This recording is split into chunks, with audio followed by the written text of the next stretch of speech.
আসসালামু আলাইকুম।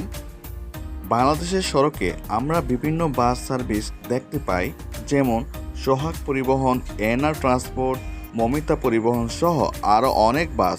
বিশেষ করে রাতের কোচগুলো অনেক সময় খুব দ্রুতগতিতে চলতে দেখা যায়। দ্রুতগতি মানেই কিন্তু নিরাপদ যাত্রা নয়। কয়েক মিনিট আগে পৌঁছানোর জন্য যদি একটি দুর্ঘটনা ঘটে, তাহলে সেই ক্ষতি কখনোই পূরণ করা যায় না। তাই আমার অনুরোধ, বাস চালকরা নির্ধারিত গতিসীমা মেনে গাড়ি চালান।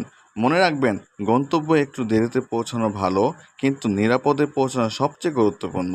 সবাই সচেতন হয়ে ট্রাফিক আইন মেনে চলে নিরাপদ সড়ক গড়ে তুলি। ধন্যবাদ।